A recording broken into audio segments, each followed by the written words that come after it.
Hello everyone, my name's Michael K, and today we're doing an Airsoft Pistol tabletop review for you. What you're looking at here is an ASG, I'm going to call it a Ruger MK1.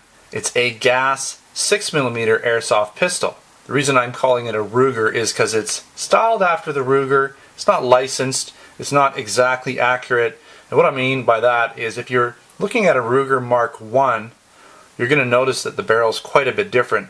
The back of it is very similar, but the barrel portion would be sort of more smaller version. If you're looking at a Ruger Mark III, it looks a lot more like this gun here, with the same barrel. You'll find that it's more indented back here, but again, this is not an exact replica of a Ruger Mark I or III, but it is very similar. Alright, so there isn't going to be any actual shooting in this review. I will be following up this tabletop review with an actual field test or shooting review shortly, so make sure to check back for that. So let's get right into some of the specifications. This is a non-blowback, mostly external plastic built gun. It uses gas, so it doesn't use CO2, it uses either propane or green gas from the bottles.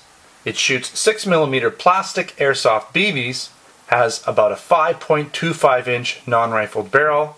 You'll find a full-size 17-round dropout all-metal magazine, which holds the BBs and the gas. This gun weighs in at 1.2 pounds or 550 grams. It's double action only, and although it has a claimed FPS on the box of 328, I've heard that it shoots a lot harder than that, and I would expect it to shoot harder because it doesn't have really too short of a barrel.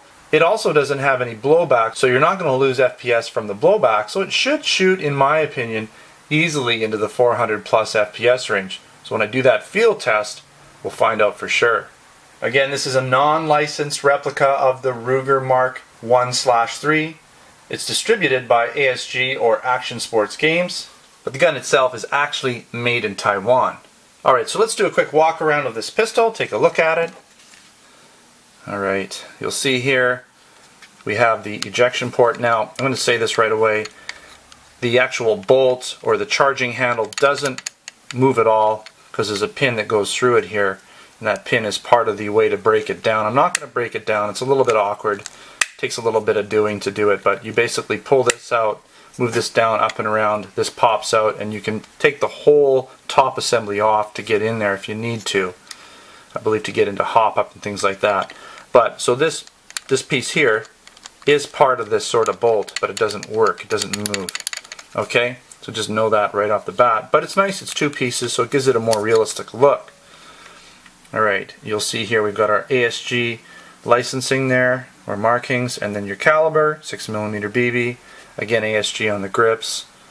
You do have a metal trigger. Okay, again, you do have the metal magazine. I'll get into that in a second.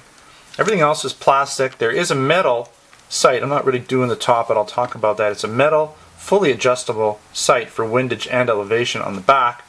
On the front, you are looking at a plastic sight. We might as well look at the top. Sort of committed here. So we've got a little bit tight in on here. You can see that. No white dots on these at all, but should be alright shooting this gun. Okay, let's take a look at the other side. Not too much going on the other side in terms of markings. Pretty plain, but it is a simple gun. So I will be showing you another gun in comparison. I might as well. It's sort of similar. It's not an ASG gun. It's not the same gun, but it's in the same sort of styling. This would be, like the real gun is actually a 22 long rifle. So it uses 22 long rifle cartridges. And so this gun, the Ruger Mark I or III, whatever you want to call it, is sort of marketed against the Buckmark. And that's another, it's a Browning gun, the Buckmark, which is similar 22 caliber target pistol. And I'll just bring that in right now real quick here. And this one is actually an Umarex pistol. I have the real Buckmark that I shoot in 22 caliber. Very similar. And this is a break barrel pistol, so it's a pellet pistol, totally different really. Shoots lead pellets, but I wanted to show you sort of like two competing brands in terms of what their 22 caliber versions would be like. And both of them are actually really nice shooters. I've shot both the Ruger and Browning versions of both these guns in 22 caliber, and they're a lot of fun to shoot. Alright, getting back to the side here, you do have a metal safety. It is heavy. It takes a little bit of work, but maybe it just needs to be worked in a little bit. But it is heavy. let's take a look at the magazine here. A little hard to get out. Alright, so let's take a quick look at the magazine. Now the magazine is all metal, which is nice. That's your CO2 valve there. Your gas goes in the bottom. Right there's your gas valve. And of course your BBs load in the top. Just feed them down there. Okay. The magazine release, by the way, is this little basically lever right there.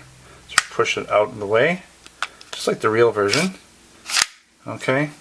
I didn't show you the box, so I'll show you that really quickly. Like most ASG products, they come in a box. This one's a little bit different. Usually they're white or kind of a greenish color. This one's got the black and sort of silver or gray. Okay, you'll hear that there's some BBs inside, some plastic BBs. Just a small box of BBs to get you started. And then you have the manual, of course. Now you'll notice in this manual, I want to show you something.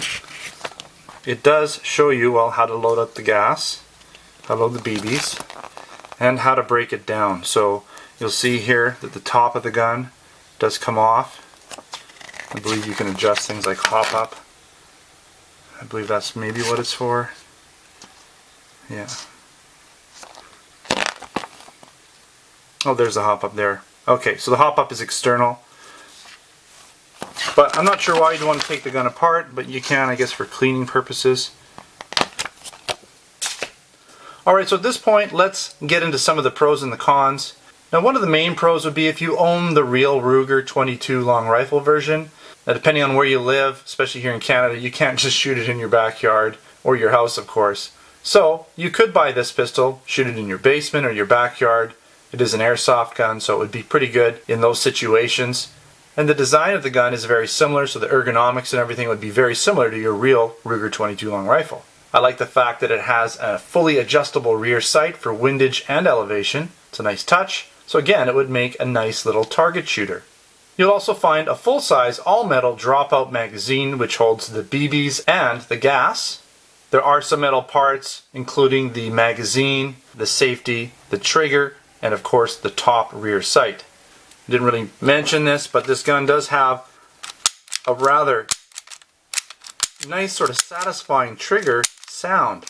Medium to heavy pull, not a single action pull at all, but it does have a nice sort of firing pin click to it. Not very typical of a lot of BB or air guns, so that's nice. I've heard that this gun is fairly powerful, so we'll have to see how accurate it is, and we'll have to see what kind of power we get out of it once I do my full field test review, so stay posted for that. Alright, so getting into some of the cons, there's a fair amount of plastic on this gun, but overall it has a decent weight. It's not super light. Again, there's no blowback. It would have been nice if there was blowback in this pistol, and the reason I would have liked to have seen that is because perhaps they could have used a single action trigger, which is more like the real Ruger Mark 1 to 3 series pistols. They have a nice, super light single action trigger. So if you wanted to use this gun for training, the single action trigger would have definitely been nice. Now, as I said earlier, the safety is a little bit sticky. Well, I wouldn't call it sticky, but it's fairly firm. You do have to use a fair bit of pressure to operate the safety. That could be a good or bad thing depending on your preference. Alright, I'd like to thank you again for watching another Replica Airguns Airsoft Pistol review. Don't forget to subscribe before you head out. Check us out on Facebook and Twitter. Username is Replica Airguns. Also check out my written post over at replicaAirguns.com where I have some additional photos for you to check out and a full written review there. You can buy this gun in our Replica Airguns Canada store over at replicaAirguns.ca. We also sell a variety of products, air guns, BB guns, airsoft guns, blank guns, and accessories in our online Canada and US store. So thanks again for watching. Until next time, take care.